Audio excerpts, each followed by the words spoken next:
कर्मकांडांचा भाव न करता किंवा असंच बसलं पाहिजे तसं बसलं पाहिजे असं न करता थोडीशी आपण जर ती मुभा हे केली तर त्यावेळेस काय आवड निर्माण होईल. संकट मात्र येणार.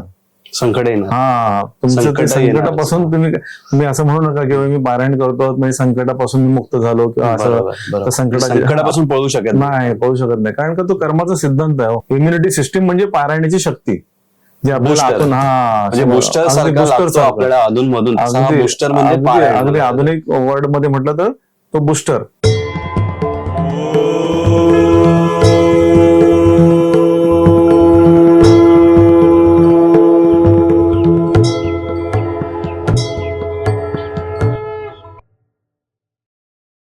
आदेश.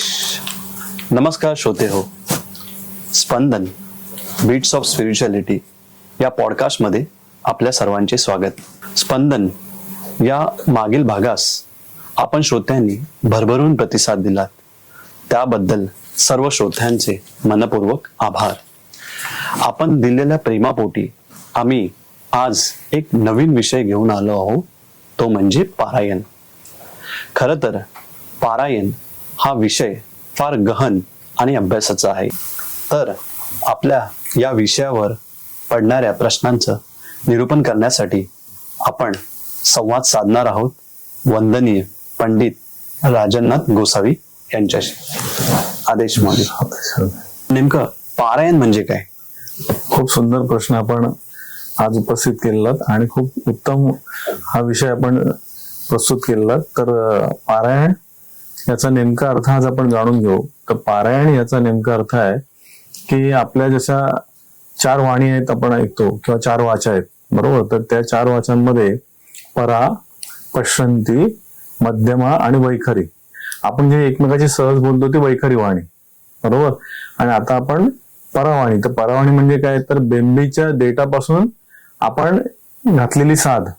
म्हणजे बेंबी आपण म्हणतो की बेंबीच्या देठापासून मी ओरडून तुला सांगतोय, तुला समजलं पाहिजे. तर आपण परावाणीतून परमेश्वरी शक्तीला घातलेली साध म्हणजे पारायण, हा त्याचा एक अर्थ झाला. बरोबर. दुसरा त्याचा जो अर्थ आहे तो म्हणजे परमेश्वरी शक्तीने आपल्याला या पृथ्वी तलावर का पाठवलंय. ओके. त्याचा आपल्याला जर गुढार्थ जाणून घ्यायचा असेल तर आपल्याला पारायण केल्यानंतर ते आपल्याला सहज लक्षात येतं. आता ते नेमकं कसं, तर परा याचा अर्थ आहे की आपल्या जन्माच्या प्रारंभापासून, बरोबर, जन्माच्या प्रारंभापासून ते अंतापर्यंत, म्हणजे आपला जो शेवटचा श्वास आहे तो शेवटच्या श्वासापर्यंत. तर आपण माऊलीच्या म्हणजे आईच्या गर्भातून आपण जेव्हा आपण बाहेर पडतो तेव्हा त्या नाळेतून आपण श्वास घेत असतो, बरोबर. तसंच आपला शेवटचा श्वास, बरोबर आहे. तर प्रारंभीचा श्वास आणि शेवटचा श्वास याच्या मधला जो पाथवे आहे, जो एक मार्ग आहे, तो मार्ग म्हणजेच अयन आणि परा अधिक अयन, आणि म्हणून त्याच्यातून पारायण. तर आपल्याला परमेश्वरी शक्तीने का पाठवलंय ते जाणून घेण्यासाठीचा जो प्रवाह आहे तो आपल्याला ह्या ग्रंथ पारायणातून समजतो. म्हणजे एकंदरीत माऊली, पारायण म्हणजे मला या भूतलावर माणूस म्हणून काय पाठवलंय हा शोधण्याचा एक मार्ग आहे. अगदी बरोबर. परफेक्ट. त्यानंतर जसं आपण सांगितलं की वाणी शुद्ध होते, तर मला स्वतःला शुद्ध करण्याचा हा एक प्रयत्न आहे. अगदी खरं, अगदी खरं, अगदी खरं. म्हणजे आपल्या स्वतःला शुद्ध करण्यासाठी आणि आपली म्हणजे जसं आपण म्हणतो पारायण मग का करावं हा पुढचा प्रश्न तुमचा येईल कदाचित. पारायण का करावं असा प्रश्न विचारू शकाल. पारायण हा का करायला पाहिजे. तर पारायण का करायला पाहिजे, तर आपली जी षडचक्र जी आहेत, आपल्याला जे षडचक्र आहेत ना, ते षडचक्र जी आपली आहेत ती आपोआप त्याने शुद्ध होतात आणि आपल्या ग्रंथी शुद्ध होतात. ग्रंथी म्हणजे आपले हार्मोन्स, तर ते शुद्ध होण्यासाठी पारायण हे फार गरजेचं आहे. आणि म्हणून ते पारायण सहज सुलभरित्या कसं करायचं ते आपण आता हळूहळू जाणून घेऊ. आलं लक्षात ना. म्हणजे आताच्या या डिजिटल युगामध्ये सुद्धा तुमच्या कशा पद्धतीने आपल्या पारायण करता वगैरे ते आपण तुमच्या ह्याच्यातून जाणून घेऊ. तर माऊली, तुम्ही आज सांगितलं की सहज सुलभरित्या करता येईल. तर मला म्हणजे मी जसा एक सुरुवात करतोय किंवा मी एक बिगिनर आहे, तर ह्या बिगिनिंगला मला कोणत्या ग्रंथापासून पारायण केलं पाहिजे याचं थोडं आपण कल्पना दिलं तरच बरोबर. खूप छान, खूप छान प्रश्न तुम्ही विचारला. म्हणजे जसं आपण म्हणतो की बिगिनर्स म्हणतो किंवा म्हणजे सुरुवात प्रारंभ म्हणतात ना आपण, तर त्याच्यात लक्षात ठेवा की एकदम मोठ्या ग्रंथांकडे नका जाऊ. तर आधी आपण छोटे छोटे ग्रंथ हाताळूया. म्हणजे त्याच्यामध्ये जर आपण स्वामी माऊलींचं स्वामी चरित्र सारामृत ही पोथी आहे अल्लाह. मग त्याच्यानंतर गजानन महाराजांचं गजानन विजय हा ग्रंथ आहे. साईबाबांचं साई चरित्र हा ग्रंथ आहे. बरोबर. त्यानंतर आपल्याला वाटलं तर तुम्ही एक छोट्या स्वरूपात म्हणून संक्षिप्त गुरुचरित्र आहे. सप्तशती गुरुचरित्र सार म्हणून आहे. दत्त महात्म्य एक गोड ग्रंथ आहे की जो तुम्हाला हळूहळू ते एक स्टेप आपण म्हटलं ना की हळूहळू तुम्ही करत जा.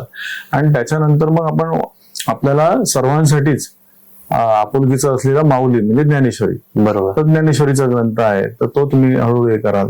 आणि त्याच्यानंतर मग पुढे तुम्ही ज्ञानेश्वरी पासून मग पुढे तुम्हाला वाटेल त्या पद्धतीने भगवद्गीतेकडे जाल, दासबोधाकडे जाल. म्हणजे अशा पद्धतीने तुम्ही हे ग्रंथ हळूहळू वाचनात याल. आणि त्याच्यानंतर मग एकदा तुमच्या मनाची बैठक तयार झाली की मग गुरुचरित्र श्री गुरूंचं चरित्र म्हणजे ज्याला आपण कॅरेक्टर ऑफ श्री गुरु आला, ते सामान्य नाहीये, ते असामान्य आहे. आणि मग त्या प्रवाहाकडे तुम्ही हळूहळू वळू शकता. असं म्हणजे थोडक्यात जर मला असं सांगायचं झालं तर मला जर सुरुवात करायची तर मला जर 100 मीटरची रेस धावायची तर मला आज स्वतःला समजलं पाहिजे की मी कोणत्या रेसला कसा प्रकारे धावणार आहे. आणि त्याचा सराव मी छोट्या छोट्या ग्रंथापासून म्हणजे मी जसं आपण सांगितलं की छोट्या पोथ्यापासून चारित्र्यापासून त्याच्यानंतर गुरु ग्रंथापर्यंत हा प्रवास मी हळूहळू सराव करत करत करत पार पाडणार आहे.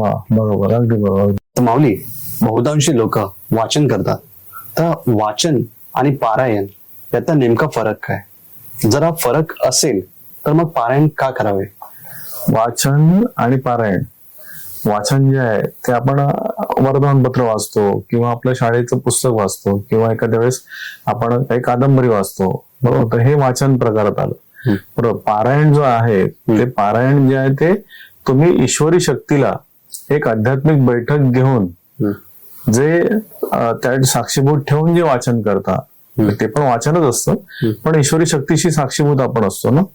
आणि मग त्या अनुषंगाने आपण एक आध्यात्मिक बैठक आपण घेऊन बसतो, एक संकल्प म्हणा किंवा एक हेतू आपला असतो त्यामुळे घेऊन बसतो आणि त्या ठिकाणी त्या पारायणाला बसतो. आणि पारायण जे आहे ते आपण म्हणजे आपल्या जसं एखाद्या वेळेस आपली मोबाईलची बॅटरी आहे ती आपण चार्ज करतो, सतत चार्ज करावी लागते. तर कमीत कमी आपण ह्या आपल्या सध्याच्या ह्या सगळ्या धावपळीच्या युगात कमीत कमी वर्षातून 2दा तरी कमीत कमी आपण जर आपल्याला हे पारायण आपण करता आलं, आपल्याला आपण जर केलं तर ते पारायण अर्थात हे माऊली आपल्याकडून करून घेते, पण ते केलं तर आपले ऑटोमॅटिक आपण चार्जिंग होणार आणि तो आपल्यासाठी फार मोठा लाभ आहे. आणि म्हणून पारायण हे अवश्य आपण करण्यासाठी उद्युक्त राहा. बरोबर.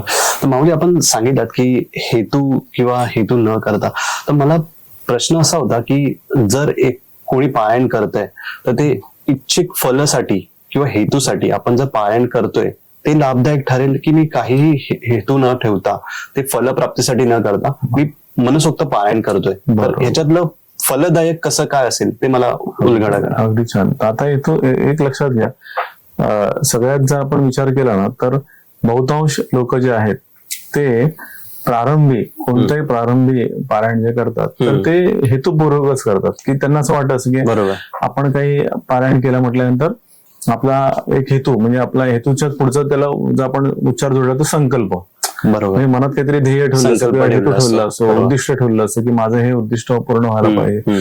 मग त्या अनुषंगाने आणि काय असतं की ग्रंथांमध्ये ना लिहिलं असतं की कुठला अध्याय वाचल्यानंतर तुम्हाला काय फलश्रुती मिळणार, बरोबर. तर हे कुठेतरी ग्रंथांमधून आपण वाचलेलं असते किंवा ती अशी दिली असते, यादी दिली असते की अमुक अध्याय वाचला, 14वा अध्याय वाचला की तुम्हाला ही फलश्रुती मिळणार, 9वा अध्याय वाचला तेही मिळणार. तर त्या अनुषंगाने आपण साहजिकच आहोत की आपण ते त्या हेतुपूर्वक वाचतो आणि हेतुपूर्वक हा प्रारंभ सुरू होतो.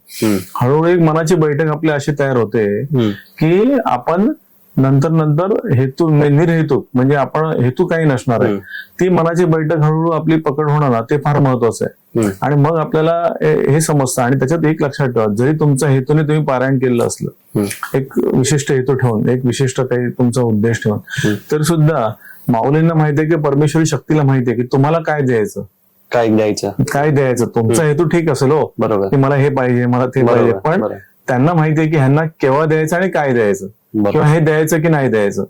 हा, त्याच्यामुळे हाही एक भाग असतो. मात्र एक लक्षात ठेवा की त्याच्यामध्ये काही वेळेस काही गोष्टी आपल्याला मिळतात, काही गोष्टी नाही मिळत, पण पारायण करून घेतलं माऊलीने आपल्याकडून, हा फार मोठा आपल्यासाठी फायदा आहे, हा फार मोठा आपल्यासाठी बेनिफिट आहे. हे म्हणून लक्षात घ्या. आणि त्याचा दुसरा एक भाग येतो म्हणजे तो म्हणजे असा की पारायण करता करता म्हणजे पारायण आपण करतो ना ज्यावेळेस, तर त्यावेळेस ते लक्षात ठेवा की आपल्याला संकट मात्र येणार. संकट येणार. हा, तुमचं ते संकटापासून तुम्ही असं म्हणू नका की मी पारायण करतो म्हणजे संकटापासून मी मुक्त झालो किंवा असं. संकटापासून पळू शकत नाही, पळू शकत नाही, कारण का तो कर्माचा सिद्धांत आहे. बरोबर. त्यामुळे तुम्ही लक्षात घ्या ही संकट येणार, मात्र त्या संकटांसाठी जे बळ लागतं ना ते आतून तयार असतं.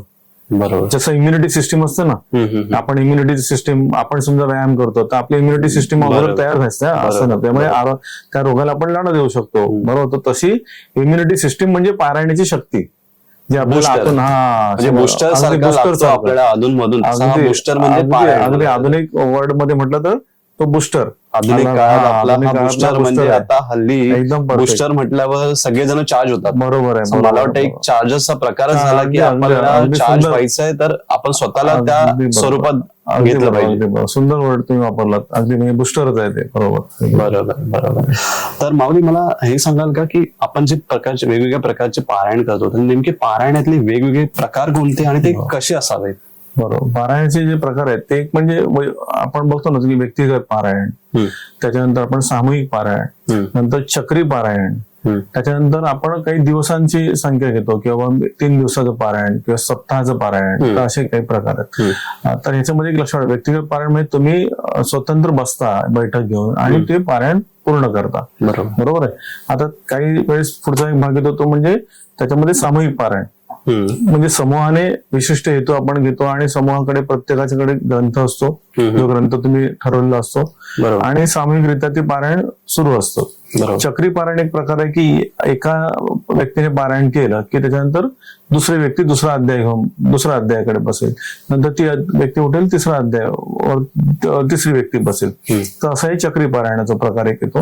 आणि दुसरा एक पारायणाचा प्रकार म्हणजे तुम्हाला म्हटल्याप्रमाणे की सप्ताह, म्हणजे एक 7 दिवसाचं पारायण, साप्ताहिक पारायण. मग 7 दिवसाचं पारायण म्हणजे ते तो जो ग्रंथ आहे त्या ग्रंथात अध्याय जे असतात ते असं एक हे आहे की ते तुम्ही 3 दिवसात पूर्ण करणार आहात की 7 दिवसात पूर्ण करणार वगैरे, तर त्या पद्धतीने तुम्हाला ते साप्ताहिक पारायण त्या पद्धतीने करता येतं असं आहे. आणि तुम्हाला म्हटलं चक्री पारायण म्हणजे काय म्हटलंय आपण की एकाचं पारायण झालं की तो दुसरा बसणार आहे, की दुसरा झाला की तो तिसरा बसणार आहे. तर तसे हे पारायणाचे हे प्रकार आहेत. म्हणजे हा सहज सुलभरित्या आहे, म्हणजे आपल्याला एका दिवसापासून पण आहे, साप्ताहिक पण आहे, आणि आपल्या कुटुंबातील जसे व्यक्ती आहेत त्याप्रमाणे हा चक्रीरित्या पण आपण करून घेऊ शकतो. म्हणजे आपल्या मानवास जसं सोपं असेल त्याप्रमाणे हा पारायण प्रकार आपण अवगत करू शकतो. अगदी बरोबर. तुम्ही तेच करा की आपण हेच करावं की एकदम कुठल्या तरी कठीण प्रकाराकडे न जाता आपल्याला ते सहज सुलभ हे होईल ना, त्या पद्धतीने आपण सहज आनंद घेणं फार महत्वाचं आहे असं आहे.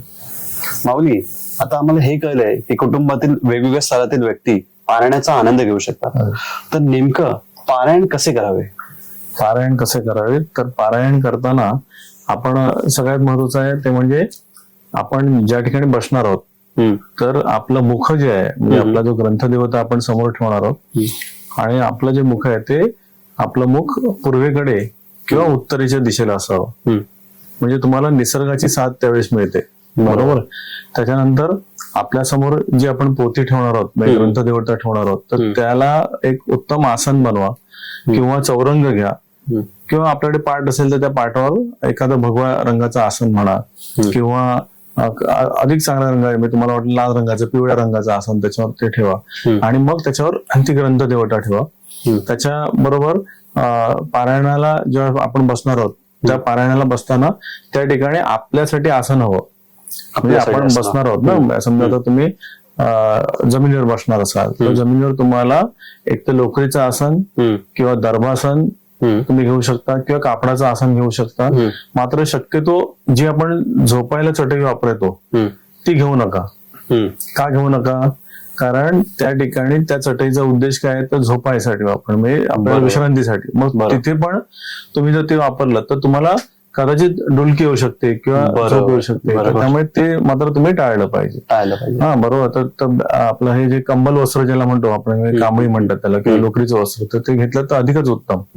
आणि त्याचबरोबर पारायणाला आपण सुद्धा ग्रंथदेवता आपल्या समोर ठेवलेला आहे तर आपल्या उजव्या हाताला म्हणजेच आपल्या उजव्या हाताला तुम्ही काय कराल तर एक निरांजन त्या ठिकाणी तुम्ही चालू ठेवून द्या. आता ते कशाचं पाहिजे निरंजन, तर तिळाच्या तेलाचं असेल तरी चालेल किंवा गाईच्या तुपाचं असेल तरी चालेल. आता त्याच्या पुढचा प्रश्न तुम्ही विचाराल की मग ते अखंडच पाहिजे का? अखंड पाहिजे बरोबर. तर त्या आपण ग्रंथ वाचण्यापुरतं जरी तुम्ही तुमचं निरंजन चालू असलं तरी चालेल. कधी कधी काय होतंय की आपण मुंबईमध्ये किंवा पुण्यामध्ये किंवा तुम्ही जसे नाशिकच्या सिटीमध्ये म्हणजे सिटीमध्ये वावरत असताना जागा कमी आहेत तुमच्याकडे, त्याच्यातही तुम्ही आवडीने हे करणार आहात, श्रद्धेने करणार आहात, तर त्यावेळेस परमेश्वराला सगळं समजतं आलं. त्याच्यामुळे तुम्ही हे लक्षात घ्या की त्यावेळेस बसताना तुम्हाला जे सोयीचं आसन आहे ते तुम्ही घेणार आहात आणि तो जो दिवा आहे तो दिवा तरी तुमच्या पारायण करण्यापुरता तरी चालू राहील तरी चालेल. अखंड दीप असेल तर अधिकच उत्तम. बरोबर. मला माहिती तुम्ही कुठे वाचणार असाल की अखंड दीप ठेवावा. प्रत्येक वेळी तो शक्य नसेल कारण लहान मुलं घरात असतील किंवा कीटक वगैरे इकडे तिकडे फिरणारे प्राणी आहेत किंवा काय, तर त्यामुळे उगाच धोका कशाला पत्करत आहेत. तर आपण त्यावेळेस तो दिवा जरी शांत राहिला तरी चालतो, म्हणजे पारायण तुमचं त्या पद्धतीने होणार आहे. आणि त्याचबरोबर एक सवय लावून ठेवा की पारायण करताना जी काही ग्रंथदेवता आहे ना आपली, म्हणजे जे काही ग्रंथ आहे तर त्या ग्रंथदेवतेला त्या ठिकाणी पहिलं प्रथम वंदन करायचं. तर हात हृदयाला लावून वंदन करा. आपल्या आई वडिलांना, तुमच्या घरात आई वडील असतील किंवा वडीलधारी मंडळी असतील तर त्यांना तुम्ही वंदन करून या. एक नारळ घ्यायचा, तो नारळ आपल्या कुलदेवतेला हाक मारायची, पूर्वजन देवतांना आपल्या हाक मारायची आणि ग्रंथ नारायणाची जी काही इष्ट देवता आहे त्यांना हाक मारा. आणि तो एक नारळ त्या ठिकाणी तुमच्या देवाऱ्याच्या इथे जरी ठेवलात तरी चालेल किंवा ग्रंथाच्या बाजूला ठेवलात तरी चालेल. आता तुम्ही पुढे म्हणाल की त्या नारळाचं काय करायचं, हा नंतर परत प्रश्न येईल ना. तर तो जो नारळ आहे तो नंतर पारायणाची पूर्तता झाली की मग त्याच्यानंतर तो गोड जेवणात तुम्ही प्रसाद म्हणून तो वापरू शकता, प्रसाद म्हणून आपण वापरू शकता. पण आता तुम्हाला मी जसं म्हटलं ना की खाली बसून तुम्ही पारायण करू शकताय, तर काही वेळेस काय असतं की हल्ली जर आपण बघितलं तर लहान वयापासूनच खाली बसण्याचा प्रकार गुडघे दुखी वगैरे आता का खाली बसण्याचा प्रकारच कमी झाला ना. मी मुलांना पण आता शाळेमध्ये बेंच बरोबर, पूर्वीच्या काळात बेंच तेवढे नव्हते, मग खाली बसायची सवय जास्त होती. बरोबर. आता घरात डायनिंग टेबल आलं, जेवण पण आपण वरती बसून करतो, म्हणजे खाली बसण्याचा जो सराव आहे तो कमी झाला ना. बरोबर. मग त्याच्यामुळे तुम्हाला जर बसायचं असेल तर तुम्ही अगदी खुर्ची आणि टेबल वापरलं तरी सुद्धा ते चालणार आहे. बरोबर. म्हणजे तुम्ही म्हणाल की वयोवृद्ध मंडळींना जर पारायण करायचं, तो आनंद घ्यायचा, तर तुम्ही तशा पद्धतीने ते बसू शकतात. किंवा तुम्ही तरुण वयातील व्यक्तींना सुद्धा काही वेळेस खाली बसायचे तेवढं प्रॅक्टिस नसेल, मग काही वेळेला तर तुमचे पाय दुखत राहणार, मग अर्ध लक्ष पायाकडे अर्ध लक्ष त्या वाचनाकडे, असं तुम्ही कम्फर्टेबल तुम्ही नाही राहणार ना त्यावेळेस. त्यामुळे तुम्हाला अगदी आनंद आहे तशा पद्धतीने. ती मुभा आहे, म्हणजे मी जमिनीवर मुभा आहे असं म्हणूया नको आपण. फक्त आता कसं आहे की काळाप्रमाणे सगळं जग बदललेलं आहे. काळाप्रमाणे थोडंसं आपल्याला हे बदलावं लागणार आहे, नाही लागलं ना, असं आहे समजलं ना. आणि त्याच्यामध्ये दुसरा एक भाग येतो तो म्हणजे तुम्ही बघाल काही ठिकाणी की पारायण विशिष्ट मुहूर्तावर केलं पाहिजे वगैरे असं तुम्ही वाचाल किंवा ऐकाल कुठेतरी, बरोबर, किंवा काही वेळेस तुम्हाला कोणतरी जाणकार सांगतील. तर असं आहे, म्हणजे माझं तरी वैयक्तिक मत असं आहे की जसं माऊलींनी गुरुचरित्रामध्ये म्हटलेलं आहे की अंतःकरण असता पवित्र सदा काळ वाचावे गुरुचरित्र. गुरुचरित्राबद्दल जरी असं म्हटलेलं आहे तर मग आपल्याला ती माऊलींनी मुभा दिली आहे की तुम्हाला जेव्हा आदेश येईल किंवा तुम्हाला जेव्हा आतून वाटेल अंतःकरणातून मला बसायचं, मला वाचन करायचं, मग त्यावेळेस मूर्त शोधत बसू नका. बरोबर. मग त्यावेळेस परत आणि त्या मूर्ताला काहीतरी अडचण यायची. ओके. फक्त एवढंच आहे की त्यातल्या त्यात तुम्हाला वाटलं तर अमावस्या सुरुवातीला टाळा.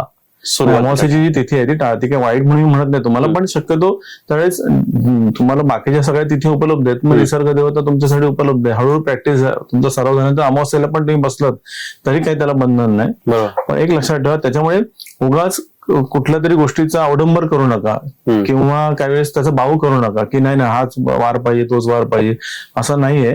तुम्ही आनंदाने अगदी त्या पारायणाचा आनंद लाभ घेऊ शकता. मूर्त शोधत बसू नका. मला म्हणायचं काय की मूर्त शोधत बसू नका.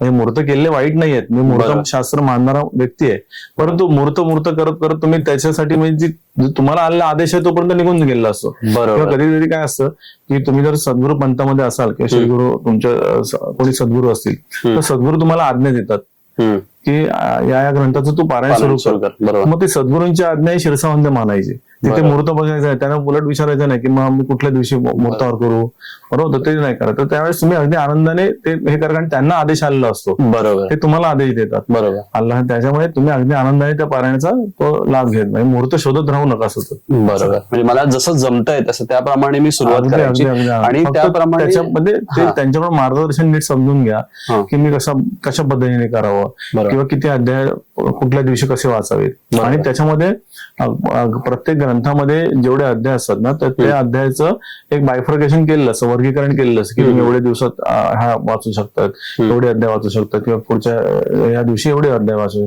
किंवा कधी कधी एक आसनी पारायण म्हणतात त्याला, म्हणजे अखंड पारायण. बरोबर. आता त्यावेळेस आता माझ्या वडिलांबद्दल मी म्हणेन की माझे वडील सद्गुरू वंदनीय महादेवनाथ महाराज, ते नाथपंथीय फार मोठं त्यांच्याकडे अधिष्ठान होतं. तर ते तर पूर्ण पारायण म्हणजे पहाटे एकदा सुरू झालं त्यांचं पारायण, अगदी 2-2:30 ला, की म्हणजे ते त्या रात्री ते परत पहाटेच्या 4-5 पर्यंत ते पूर्ण व्हायचं. म्हणजे अखंड ते 23-24 तासाची त्यांची बैठक असायची, 26 तासाची बैठक. हा, अखंड. ते मध्ये उठायचेच नाहीत. पण सगळ्यांना ते शक्य होणार नाही, कारण तेवढी बैठक त्यांनी प्राप्त केली होती. आम्ही लहानपणी पाहिजे ते तेवढी प्राप्त केली होती. त्याच्यामुळे कसं प्रत्येकालाच ते शक्य होणार नाही. आणि कधी कधी काय असतं की आताच्या काळाचा जर आपण भेद घेतला तर काय असतं की पारायण करत असताना प्रत्येकाची तेवढी कॅपॅसिटी नसणार आहे. काही वेळांना 2-3 तासानंतर उठावं लागेल, किंवा कधीतरी लघुशंकेला जायचं आहे, बरोबर, किंवा आपलं जे काही मलमूत्र त्याग आहे. तर आता काय झालं की काळाप्रमाणे थोडंसं मी म्हणतोय, मी क्षमा मागतो तुमची, की मी काळाप्रमाणे थोडं अपडेट होतो, तसं बदलतो ना आपण, त्यामुळे आपल्याला हे सगळं आहे. आता त्याच्यामध्ये कसं झालं की डायबिटीस पेशंट वाढलेले आहेत, बरोबर आहे. तर त्यामुळे तुम्ही ती किती वेळ रोखून धरणार, मग अर्ध लक्ष त्या लघुशंकेकडे, म्हणजे लघवीच्या ठिकाणी अर्ध लक्ष होतं. त्याच्यापेक्षा तुम्ही शांतपणे उठा, ते जाऊन या, मलमूत्र त्याग करा, परत तिथे शुचिर्भूत व्हा तर थोडक्यात गोमूत्र घ्या, गंगाजल, पाणी एक तयारच करून ठेवा, शुद्ध ते थोडंसं आपल्या स्वतःवर प्रोक्षण शुद्ध करा, आणि मनाची शुद्धता होते त्याने. आणि मग आपल्या ग्रंथ वाचायला बसताना आपलं काय करायचं, उजवा कान जो आहे ना, त्या उजव्या कानाला, म्हणजे आपल्या उजव्या कानात काय तो सूर्यस्वर आहे, तर त्यावेळेस जाणीव करून द्या, आणि त्याला थोडंसं असं खेचल्यासारखं करा. अल्लाह, मी परत तुम्ही त्या पोझिशनला रिॲक्ट होता, म्हणजे तुम्ही पारायणाची बैठक घेतली त्याला, बरोबर, अल्लाह. आणि जितकं होईल ना तेवढं तुम्ही थोडंसं रोधन करण्याचा प्रयत्न करणार आहात, हे लक्षात ठेवा. पण प्राकृतिक धर्मानुसार जर तुम्हाला जावं लागलं तर तुम्हाला जाण्याची मुभा आहे.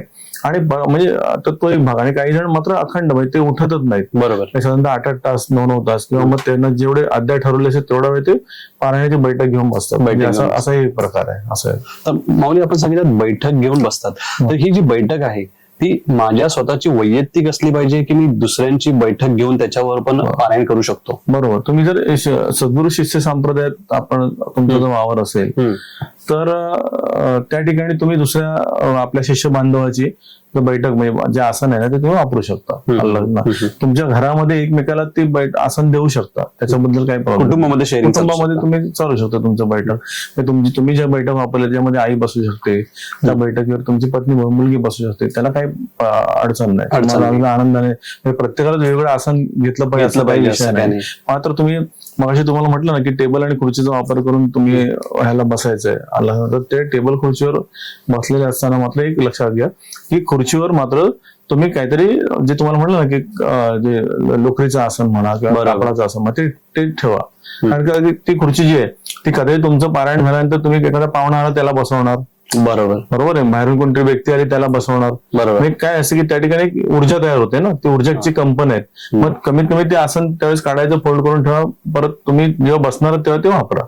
आता कधी कधी काय काही लोकांकडे 1-2च खुर्च्या आहेत, बरोबर, माणसं एकदम 4-5 आली तर ते बसणार त्यावेळेस त्यामुळे तुम्ही तेवढं मात्र एक लक्षात ठेवा. म्हणून मी तुम्हाला वारंवार सांगतोय हे काळाप्रमाणे थोडं बदलावं लागणार आहे, नाईलाज आहे. मी तुमची पुन्हा एकदा क्षमा मागतोय. कोणीतरी नाहीतर त्यावर विरोध व्यक्त करतील की हे तुम्ही चुकीचं काही मार्गदर्शन करताय का.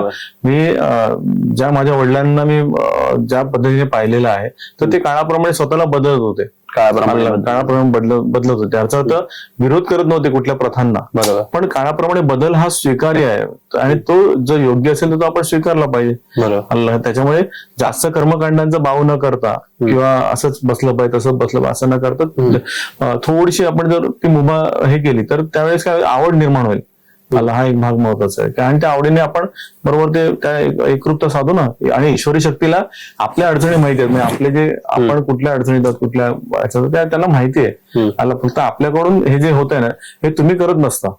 पारायण जे आहे ना, आपण म्हणतो मी पारायण केलं, मी वाचन केलं, तर ते आपण नसतो. आपण नाही करत आहोत. ती शक्ती आपल्याकडून करून घेते.